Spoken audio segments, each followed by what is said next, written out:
نزاکت سے بیٹھ گئی تھی اور نظر اٹھا کر ابرار کو دیکھا جو اسی کے سامنے بیٹھ رہا تھا۔ زرمش نے خاموشی سے کافی کا کپ ٹیبل پر رکھا تھا اور ایک نظر بھر کر ابرار کو دیکھا تھا۔ گندمی رنگت کھڑی آنکھیں کچھ چھوٹی تھی، نارمل جسامت کا ابرار دیکھنے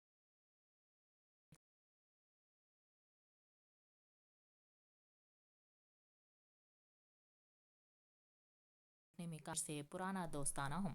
الحمدللہ، زرمش نے مختصر جواب دیا۔ کچھ دیر دونوں کے درمیان خاموشی چھائل رہی تھی۔ زرمش بے مقصد اپنے ہاتھوں کو مسل رہی تھی، پھر اس خاموشی کو ابرار نہیں توڑا تھا۔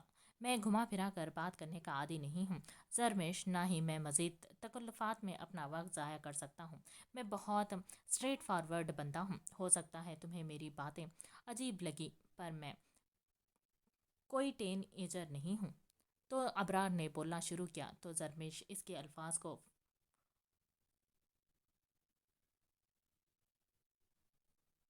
وضاحت دیکھ کر مزید متاثر ہوئی تھی۔ وہ واقعی میچور تھا۔ وہ بات کرتے وقت لڑکھڑا نہیں رہا تھا، بلکہ خود اعتمادی سے کلام کر رہا تھا۔ میں نے آپ کو چند دنوں پہلے دیکھا ہے۔ میں آپ سے محبت کرنے لگا ہوں۔ ہو سکتا ہے یہ محبت نہیں، میری اٹریکشن ہو، پر اس اٹریکشن نے مجھے مجبور کر دیا ہے کہ میں آپ سے بات کروں۔ میں اس بات کا خیال نہیں کہ کچھ دن آپ سے دوستی رکھوں، پھر پیار محبت کی باتیں، پھر شادی، بلکہ میں ڈائریکٹ حلال رشتے میں بننے کا خیال ہوں۔ میرے نزدیک نکاح کے بعد مرد اور عورت خود کو زیادہ بہترین طریقے سے جان سکتے ہیں۔ ابرار بات کرتے خاموش ہوا تو اسے احساس ہو گیا تھا کہ زرمش اس کے کلام سے بہت متاثر ہوئی ہے۔ یہی وجہ تھی کہ وہ یک ٹک مسکرا کر اسے دیکھ رہی تھی۔ ابرار بھی گہرا مسکرایا۔ تو کیا میں آپ کی اس دلکش مسکراہٹ کا مطلب ہاں سمجھوں؟ ابرار کے پوچھنے پر زرمش کی مسکراہٹ فوراً سمٹی تھی۔ اپنی بے اختیاری پر جی بھر کر غصہ آیا تھا۔ کیا ہوا، آپ ٹھیک ہیں؟ زرمش کا چہرہ اچانک تاریک ہوا تھا۔ دیکھ کر تجسس سے پوچھا تھا، جی میں ٹھیک ہوں، لیکن جتنی فصیح طریقے سے ابرار نے بات کی تھی، اتنی لڑکھڑاہٹ زرمش کی بات میں تھی۔ لیکن کیا؟ ابرار نے بغور اس کے چہرے کے اتار چڑھاؤ کو دیکھتے پوچھا تھا۔ ابرار، آپ نے کہا آپ بہت اسٹریٹ فارورڈ ہیں، تو مجھ پر لازم ہے میں بھی آپ سے اسٹریٹ فارورڈ بات کروں۔ مجھے بہت خوشی ہے کہ آپ نے مجھے غلط کردار کی لڑکی سمجھ کر مجھے گرل فرینڈ بننے کا نہیں کہا تھا، بلکہ نکاح کی بات کی، لیکن اس کے باوجود میں آپ سے شادی نہیں کر سکتی۔ میری طرف سے معذرت چاہنے کے باوجود بھی ابرار کو ہاں نہیں کر سکی تھی۔ جانتی تھی ابرار اس کی حقیقت جاننے کے بعد نکاح کی پیشکش تو کبھی نہیں کرے گا۔ اپنے فیملی بیک گراؤنڈ کی وجہ سے انکار کر رہی ہیں۔ وہ جو ٹیبل سے اٹھنے لگی تھی، ابرار کی بات پر ٹھٹک کر رکی تھی اور ناسمجھی سے ابرار کو دیکھا۔ ابرار سنجیدگی سے اسے ہی دیکھ رہا تھا۔ کیا مطلب؟ زرمش نے خوفزدہ دل سے پوچھا تھا۔ وہ نہیں چاہتی تھی کوئی اس کی ذات کے متعلق جانے۔ مطلب یہ کہ جب انسان اپنے لیے کسی کا انتخاب کرتا ہے تو پہلے اس کی ذات کے متعلق معلومات حاصل کرتا ہے۔ میں نے بھی یہی کیا۔ معذرت، پر میں مجبور تھا۔ شادی پوری زندگی کا معاملہ ہے، تو میں نے آپ کے متعلق پوری معلومات حاصل کی ہے، آپ کی سوتیلی ماں اور آپ کے باپ کے متعلق، اس کے علاوہ آپ کی پہلی اور سگی ماں کے متعلق بھی۔ سگی ماں پر اس نے زور دیا تھا کہ اس کی بات سنتے زرمش کی سانسیں ٹھنڈی پڑنے لگی تھی۔ وہ سمجھ نہیں پا رہی تھی کہ وہ کیا ریئیکٹ کرے، مقابل کی پیش قدمی پر خوشی کا اظہار کرے یا اپنی آبرو اس کے سامنے کھلنے پر قسمت پر ماتم کرے۔ پر یہ تو ایک نہ ایک دن ہونا تھا۔ جو بھی اس سے شادی کرتا اسے یہ سب پتہ چلنا تھا۔ پھر بھی آپ مجھ سے شادی میں دلچسپی رکھتے ہیں؟ دل مقابل کی باتوں پر مطمئن ہوا تھا۔ اب جب وہ سب کچھ جانتا تھا تو اسے کیا مسئلہ ہو سکتا تھا؟ بالکل دلچسپی نہیں، بلکہ دل و جان سے یہ چاہت رکھتا ہوں کہ آپ میرے پروپوزل کو ایکسیپٹ کریں۔ میرے لیے ایسی لڑکی سے شادی کرنا خوش قسمتی کی بات ہوگی جس نے زندگی کے اتنے اتار چڑھاؤ میں بھی اپنے کردار کی حفاظت کی۔ یقیناً ایسی عورت میرے بچوں کی بھی اچھی پرورش کرے گی۔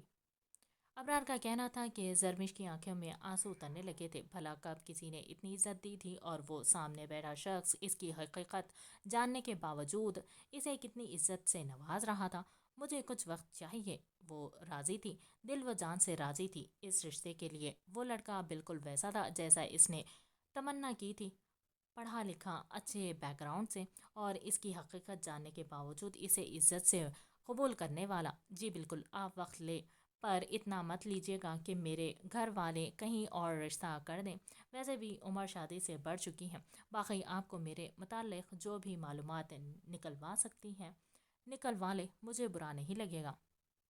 شوق لہجے میں کہا کہ زرمش مسکرا دی۔ نہیں، مجھے معلومات نکلوانے کی ضرورت نہیں ہے، بہت چھوٹی عمر سے میں نے زمانے کے اتار چڑھاؤ دیکھے ہیں، بہت سے روپ دیکھے ہیں، اب اتنا تجربہ ہو گیا ہے کہ بندے کو اس کی بات چیت سے پہچان لوں۔ میں بس اپنے گھر والوں سے بات کرنا چاہتی ہوں، پھر آپ کو جواب دوں گی۔ بات کیا کرنی تھی؟ اسے تو موقع مل گیا تھا شبانہ کے چنگل سے نکل کر ایک محفوظ پناہ گاہ پہ جانے کا۔ اسے تو صرف شبانہ کو اطلاع دینی تھی کہ وہ شادی کر رہی ہے، اور وقت مانگنے کی وجہ یہی تھی کہ وہ فوراً ابرار کو ہاں نہیں کرنا چاہتی تھی۔ بہت شکریہ زرمش، آپ نے اتنا وقت دیا، مجھے یقین ہے آپ میرا دل نہیں توڑے گی۔ یہ میرا نمبر رکھ لیں، اگر ضرورت پڑے تو میں حاضر ہوں۔ اپنا کارڈ زرمش کے سامنے کرتا وہ شخص کھڑا ہو گیا تھا، اور پھر ایک مسکراہٹ زرمش کی جانب اچھالنے کے بعد وہاں سے نکل گیا۔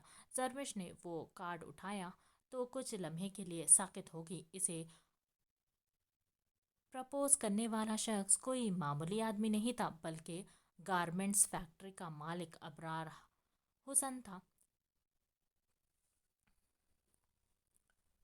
پل بھر کے لیے اسے یقین نہ آیا، وہ آنکھیں پھاڑے اس کارڈ کو دیکھتی رہی تھی، پھر اگلے ہی لمحے اس کے کارڈ کو چھپا لیا۔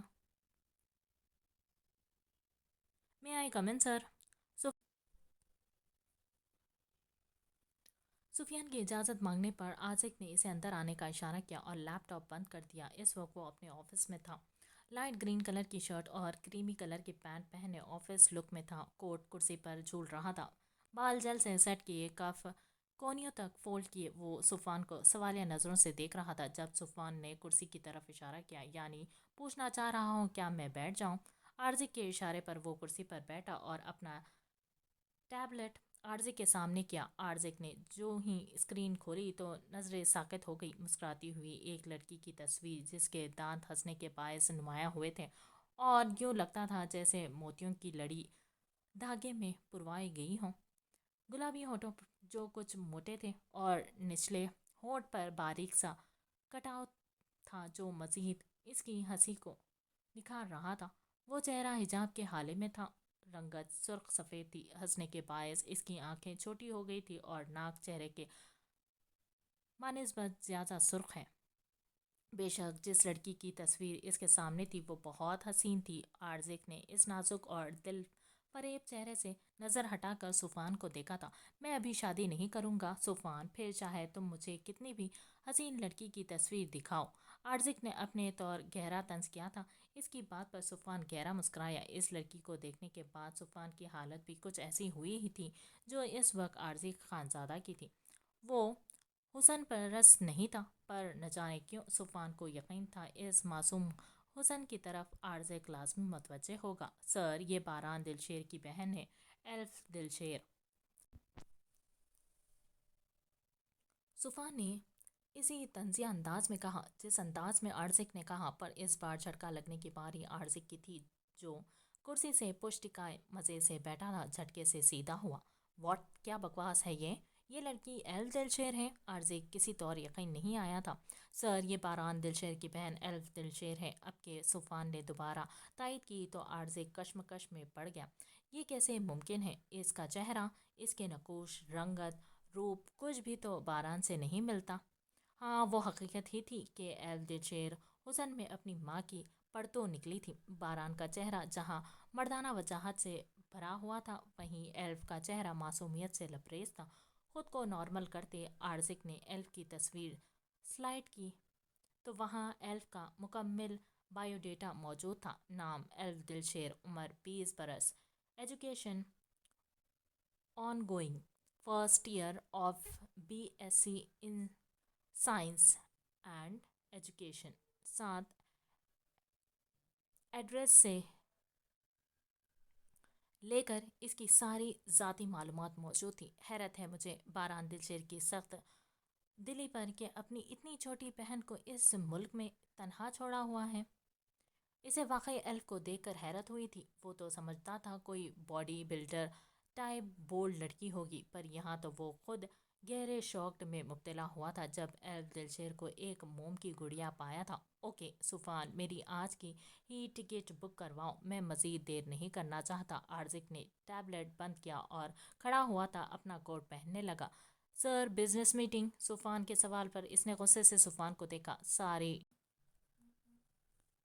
ساری ڈیٹیلز تمہیں میل کر چکا ہوں میں، اور 1-2 دن کی بات ہے۔ اپنی بات مکمل کرتے عارض کمرے سے نکل گیا تھا۔ ان سب باتوں کے بعد تو بہرحال دلشیر کبھی اپنی بہن کا رشتہ مجھے نہیں دے گا۔ سفان نے افسوس سے ایلف کی تصویر کھولتے ہوئے حسرت سے دیکھی تھی۔ یہ اندازہ تو اسے بھی نہیں تھا کہ ایلف دلشیر اس قدر حسین ہے، ورنہ عارض کی جگہ بہرحال کا وفادار بننے میں بھی کوئی حرج نہیں تھی۔ اپنی ہی سوچ پر ہنستے ہوئے وہ عارض کی ٹکٹ بک کرنے لگا۔ اب اس کا جلاد باس نہ جانے اس معصوم لڑکی کے ساتھ کیا سلوک کرنے والا تھا، کیونکہ حسین چہرے عارض خانزادہ کے دل پر کہاں اثر کرتے تھے، وہ تو پل میں اپنی نظروں سے حسن کو بے مول کر دیتا تھا۔ شکل سے تو آپ بھی اتنے بدتمیز نہیں لگتے۔ چاہتے ہوئے بھی ریم اپنی زبان کو روک نہیں پائی تھی۔ بھلا یہ شخص کیوں اس سے اتنی بدتمیزی کر رہا تھا؟ جب سے ملا تھا ایسے ہی اکڑ دکھا رہا تھا۔ ذرا پھر سے بولنا، کیا بولا ابھی تم نے؟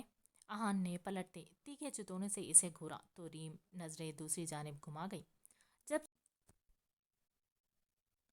جب سے ملی ہوں آپ کو عزت ہی دی ہے، بھائی کہا تھا تو اس لفظ کا لحاظ کر کے ہی۔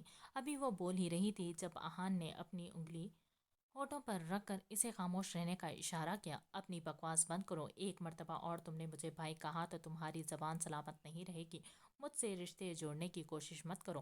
اس کا آخری جملہ سن ریم کا منہ کھلا کا کھلا رہ گیا۔ وہ بھلا اس اکڑ شخص سے کیوں رشتہ بناتی؟ ریم کا دماغ سچ مچ الٹ گیا تھا۔ او بھائی، آپ کچھ زیادہ ہی خوش فہم ہو رہے ہیں۔ میں روڈ پر جھاڑو لگانے والے کو، سڑک پر رکشہ چلانے والے کو بھی عزت دینے کے لیے بھائی کہہ دیتی ہوں۔ آپ کو بھی اسی لیے کہا تھا۔ الحمدللہ میرے پاس رشتوں کی کمی نہیں ہے جو ہر ایرے غیرے سے رشتہ جوڑوں۔ ریم کی جانب سے اسے ٹکا سا جواب دیا گیا تھا کہ آہان کو اس کا الفاظ اور لہجہ سخت زہر لگا۔ وہ اس کا موازنہ سوائپر اور رکشہ ڈرائیورز کے ساتھ کر رہی تھی، اور ایک مرتبہ پھر اسے بھائی کہہ چکی تھی۔ پھر تو تمہارے گھر والوں کے پاس بھی رشتوں کی کمی نہیں ہوگی، آہان نے عام سے لہجے میں کہتے قدم واپس اس کی جانب بڑھائے تو ریم کو اس کا عام سا لہجہ بھی بہت پراسرار لگا تھا۔ نہیں الحمدللہ، ریم کے جواب پر آہان مسکرایا تھا۔ ٹھیک ہے، پھر تو اگر میں بھی اسی وقت تمہارے قتل کر کے اسی یونی کے واش روم میں گاڑ دوں تو کسی کو کوئی فرق نہیں پڑے گا۔ دانت پیستے ابھی اس نے ریم کا بازو دبوچتے پوچھا تھا تو آہان کی نزدیکی سے ریم کی سانسیں رکنے لگی تھی۔ اس کی پرفیوم کی خوشبو اپنے اتنے آس پاس اتنے قریب پاتے ریم سانس تک روک گئی تھی۔ آہان کو اس بات کا احساس نہیں ہوا تھا کہ وہ غصے میں اس کے کتنے قریب آ گیا تھا۔ قتل کرنے والے کی معافی نہیں ہے، آنکھیں میچتے وہ جواب دینے سے اب بھی باز نہیں آئی تھی، جبکہ اس کی یہی بات آہان کو سلگا رہی تھی کہ وہ لڑکی جوابی کارروائی کرنے سے پیچھے نہیں ہٹ رہی تھی، جبکہ کوئی بھی اس کے سامنے اتنا نہیں بولتا تھا، پر وہ کل کی آئی چھٹاک بھر کی لڑکی اس سچویشن میں، جبکہ وہ اس کے ساتھ کچھ بھی کر سکتا تھا، ڈرنے کے باوجود اسے مسلسل تیلی لگا رہی تھی۔ اس کی میچی آنکھیں اپنے آپ میں آہان کے لیے سوالیہ نشان تھی۔ ابھی اس کی پلکوں کی جنبش دیکھ ہی رہا تھا جب اچانک واش روم کا دروازہ کھلا۔ دروازے پر آہان کے دوست کھڑے تھے۔ اندر کا منظر دیکھ کر سب نے آہان کو تنگ کرنے کے لیے منہ پر یوں ہاتھ رکھا تھا جیسے اندر کوئی رومانٹک سین چل رہا ہو اور وہ شرم سے چہرہ چھپا رہے ہوں، جبکہ وہ جانتے تھے رومانس لفظ آہان دلشیر کی ڈکشنری میں نہیں ہے۔ اچانک آہان نے جھٹکے سے ریم کا بازو جھٹکا تو وہ جو آنکھیں میچے کھڑی تھی لڑکھڑا کر پیچھے واش روم بیسن سے ٹکرائی تھی۔ آہان زین اور محلق کو غصے سے گھورتے واش روم سے باہر نکل گیا تھا، جبکہ ایک مرتبہ پھر اس قدر بے عزتی پر ریم کا چہرہ سرخ پڑ گیا تھا۔ زین اور محلق اسے ہی استہزائیہ نظروں سے دیکھ رہے تھے، لیکن اسے سمجھ آ گیا تھا کہ یہ سب اتفاق نہیں ہے بلکہ یہ سب آہان کے دوستوں کا ہی کام تھا۔ وہ خطرے خاموش گوشے میں بیٹھی تھی. سامنے ہی یونی کا مین گراؤنڈ تھا جہاں ارسلان نیازی اور اس کے گروپ کے لڑکے فٹ بال پریکٹس کر رہے تھے. وہ یہاں بیٹھی آرگینک کیمسٹری کا مطالعہ کر رہی تھی. وقتاً فوقتاً ایک نظر میچ کھیلتے ارسلان نیازی پر بھی ڈال لیتی. حقیقت تو یہ تھی کہ وہ اس یونی میں ایک شخص سے ڈرتی تھی اور ارسلان نیازی تھا وہ. انہی کی طرح سیم ایئر میں تھا، لیکن ان کے بیچ کے لڑکوں اور ارسلان نیازی کے بیچ کے لڑکوں کے درمیان دشمنی کی زد میں ان کے کلاس کی لڑکیاں بھی آتی تھیں. اگرچہ ان کے بیچ کے لڑکے بھی ارسلان نیازی کی کلاس کی لڑکیوں کو تنگ کرتے تھے، لیکن وہ تنگ کرنا صرف شرارتاً تھا. مقصد ان کے ساتھ بدتمیزی کرنا نہیں تھا، لیکن ارسلان نیازی کا گروپ ان کے ساتھ باقاعدہ بدتمیزی کرتا تھا. ان کے پیچھے بیہودہ آوازیں کستا، اسی لیے وہ بار بار نظر اٹھا کر سامنے دیکھ رہی تھی کہ اگر وہ گراؤنڈ سے ایک قدم بھی باہر نکالا تو وہ الٹے قدم یہاں سے بھاگ جائے گی. یہاں بیٹھنے کا مقصد بھی ضیا سے نظریں چرانا تھا. جتنی بدتمیزی کل وہ اس کے ساتھ کر چکا تھا، اس کے بعد وہ ضیا کی شکل فی الحال بالکل نہیں دیکھنا چاہتی تھی.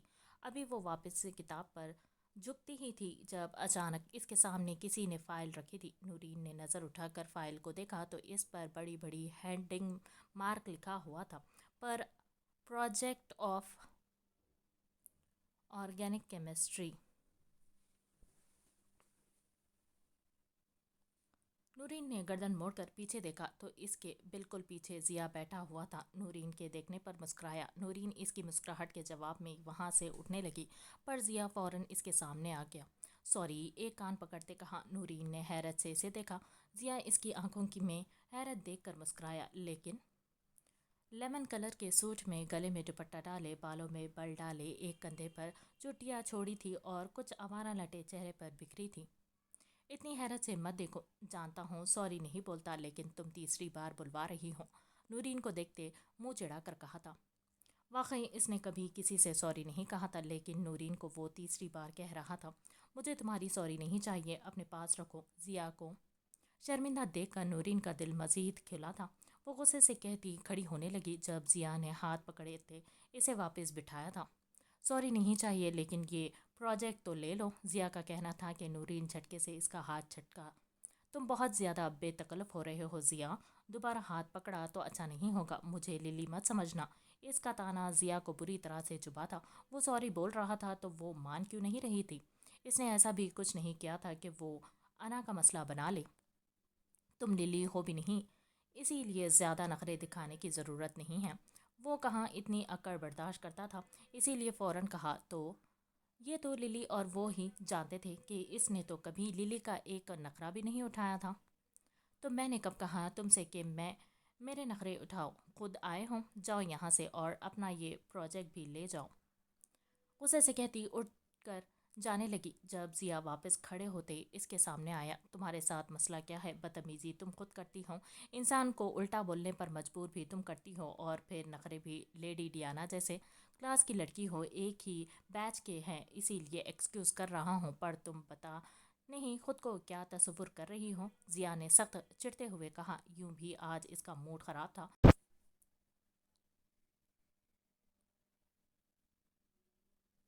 ایہان بھی اس سے بات نہیں کر رہا تھا. یہاں سے مغز ماری کر کے اسے ایہان کے پاس جانا تھا، پر اب اس لڑکی نے تو دماغ ہی گھما دیا تھا. وہیں دوسری طرف نورین اسے ظالم نکل جانے کے ارادے سے گھور رہی تھی. کتنا عجیب شخص تھا. ہمیشہ بدتمیزی کرتا تھا اور پھر منانا آتا تھا اور پھر دوبارہ بدتمیزی کرتا تھا. وہ یہ سوچ کر پریشان ہوئی تھی کہ نہ جانے للی کیسے اس ذلیل انسان کو ٹالریٹ کرتی تھی. کوئی بات نہیں، یہ لیڈی ڈیانا جیسے نخرے ہم خوشی خوشی بنا ماتھے پر شکن لائے اٹھا لیں گے. ابھی وہ دونوں خود میں ہی مصروف تھے کہ پیچھے سے ارسلان نیازی کی آواز سنتے. جہاں ضیا کے چہرے پر ناگواریت اتری تھی، وہیں نورین کا چہرہ خوف زدہ ہوا تھا. ضیا، لائبریری میں چل کر بات کرتے ہیں ہم پلیز. ضیا کا منہ کھلتے دیکھ کر نورین خود سے ضیا کے مقابلے آئی تھی. ضیا نے اس کا خوف دیکھ کر مٹھیاں بھیجتی. شاید وہ اسے اکیلا دیکھ کر ڈر رہی تھی. ہاں ہاں جاؤ، لائبریری میں جاؤ، یہاں تو تنہائی نہ مل سکے، وہاں کوئی نہیں ہوگا. وہ جملہ کسنے باز نہیں آ رہا تھا، لیکن نورین اگلے ہی لمحے ضیا کا بازو تھام گئی تھی. وہ نہیں چاہتی تھی اس بار کی لڑائی میں اس کا نام اچھالا جائے کہ لڑائی نورین کی وجہ سے ہوئی ہے، مجھے ان کی بکواس سے کوئی فرق نہیں پڑتا، ضیا یہاں سے چلو۔ جبکہ اس کی فکر مندی کو نظر انداز کرتے ضیا نے الٹا اسے ہی سرد نظروں سے گھورا، جیسے نورین کی بزدلی پر غصہ آیا ہو۔ تم جاؤ زونی، ضیا نے نورین کا ہاتھ پکڑتے اسے پیچھے کرتے کہا۔ اف ضیا، اس کا دل کہاں لگے گا؟ یار تیرے بغیر تو جا، میں جب تک اچھے اچھے بچوں کے نام سلیکٹ کر کے رکھتا ہوں۔ ارسلان کی اگلی بات سنتے نورین کا سارا خون سمٹ کر اس کے چہرے پر جمع ہوا تھا اور ضیا کا صبر جواب دے گیا تھا۔ اگلے ہی لمحے نورین کی پرواہ کیے بغیر اس نے اچانک زوردار مکہ ارسلان نیازی کے منہ پر مارا۔ بے شک وہ بزدل یا کمزور نہیں تھا، پر یہ اس کی بڑی غلطی تھی، کیونکہ اس وقت ارسلان نیازی اکیلا نہیں تھا، بلکہ اس کے ساتھ اس کے گروپ کے 4 لڑکے تھے اور وہ اکیلا مقابلہ نہیں کر سکتا تھا۔ نتیجہ یہ نکلا کہ وہ سب ایک ساتھ ضیا پر جھپٹے تھے۔ یہ سب دیکھتے نورین کی ٹانگیں کانپنے لگی۔ وہ اگلے ہی لمحے الٹے قدم وہاں سے بھاگی تھی۔ اس کا رخ سپورٹ کے سامنے والے ایریا کا تھا، کیونکہ اکثر ایہان وہیں پایا جاتا تھا۔ ہانپتے ہوئے جب تک وہ ایہان کے پاس پہنچتی، وہ اپنے بیچ کے سارے لڑکوں کو چیخ چیخ کر بتا رہی تھی کہ ضیا اور ارسلان نیازی کی لڑائی ہو گئی ہے۔ ملحق اور زین جو کینٹین سے کولڈ ڈرنک لیتے ایہان کے پاس جا رہے تھے، نورین کی بات سنتے کولڈ ڈرنک پھینکتے ضیا کے پاس بھاگے تھے۔ نورین کے پہنچنے سے پہلے ہی ملحق ایہان کو فون کر چکا تھا۔ کچھ ہی دیر میں تمام اسٹوڈنٹ وہاں جمع ہو چکے تھے۔ کچھ اس لڑائی پر پریشان تھے اور کچھ انجوائے کر رہے تھے۔ ارسلان نیازی کا گروپ 5 سے 6 لوگوں پر مبنی تھا، جبکہ وہ لوگ تک کل 6 تھے۔ اس کے باوجود ارسلان نیازی کے گروپ پر بھاری پڑ رہے تھے، پر ارسلان نیازی اور اس کے گروپ کے عامر سے مقابلہ کچھ مشکل تھا کہ براؤن بیلٹ رہ چکے تھے۔ زمین پر ایک دوسرے میں گتم گتا ہوئے۔ ان میں سب سے زیادہ خراب حالت ضیا کی تھی کہ جب تک ملحق اور زین پہنچے تھے وہ کافی پٹ چکا تھا اور اب ملحق اور زین کے لیے مقابلہ کرنا مشکل ہو رہا تھا۔ ضیا کے ایک بازو پر شدید ضرب لگی تھی اور وہ بازو سیدھا بازو تھا۔ کیا ہوا؟ نکل گئی ساری ہیکڑی؟ اور وہ کہاں ہے تیری نازک پھلجڑی جس کے لیے تو نے مجھ پر ہاتھ اٹھایا؟ اپنی ناک کو چھوتے ارسلان نے ضیا کے اسے بازو پر ایک لات ماری تھی۔ ضیا کا مارا گیا مکہ شدید تھا کہ اس کی ناک دکھ رہی تھی۔ یہ سب کیا ہو رہا ہے؟ ریم لوگوں کا ہجوم چیرتی کلاس کی لڑکیوں کے ساتھ باہر آئی تھی، پر لڑنے والے لڑکوں کو دیکھ منہ پر ہاتھ رکھا تھا۔ وہ ضیا، ملحق اور زین کو پہچان گئی تھی۔ ان سے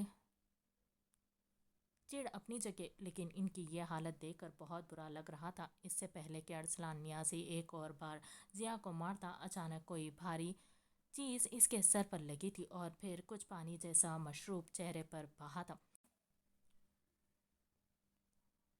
پیچھے پلٹ کر دیکھا تو ہاتھ میں ٹوٹے کانچ کی بوتل کا منہ پکڑے ایہان غضبناک انداز میں اسے گھور رہا تھا۔ اگلے ہی لمحے ارسلان نیازی کے کچھ سمجھنے سے پہلے ہی ایک زوردار لات ارسلان نیازی کے سینے پر ماری تھی، لیکن ایک لات مارنے کے بعد وہ رکا نہیں تھا، بلکہ سائیڈ اینگل پر کھڑے ہوتے پے در پے ارسلان نیازی کے سیدھے ہاتھ پر لاتوں سے ضرب لگائی تھی۔ لیکن جب عامر نے ایک کانچ کی بوتل ایہان کے سر پر ماری تھی، اگلے ہی لمحے ملحق اور زین اس پر جھپٹے تھے اور ایہان کو ارسلان نیازی کے مقابلے کے لیے چھوڑ دیا تھا۔ پل بھر کا معاملہ تھا کہ ایہان کچھ لمحوں کے لیے عامر کی جانب متوجہ ہوا تھا۔ اس کا فائدہ ارسلان نے اٹھایا تھا اور ایہان کی گردن کو دبوچا تھا۔ ایہان نے اپنی گردن ارسلان سے چھڑوانے کی تکو-دو میں تھا، پر ارسلان کی پکڑ مضبوط تھی۔ اگلے لمحے ایہان نے ارسلان کے ہاتھ چھوڑ اپنا دایاں پیر ارسلان کے پیر میں اٹکا کر یوں گھمایا کہ ارسلان کی پکڑ خود بخود ایہان کی گردن پر ہلکی ہوئی تھی اور وہ نیچے گرے۔ بہت غلط پنگا لیا ہے ارسلان تو نے۔ وہ ارسلان نیازی کے سینے پر لات مار رہا تھا۔ ارسلان نیازی کو کھڑا کر گیا اور اپنا سیدھا ہاتھ ارسلان کے سیدھے ہاتھ میں مروڑ دیا۔ ایہان کا نشانہ ارسلان کا سیدھا ہاتھ تھا، جبکہ وہاں موجود سب سانس روک کے کھڑے تھے۔ کچھ بچے پروفیسرز اور ڈین کے پاس بھاگ گئے تھے۔ اس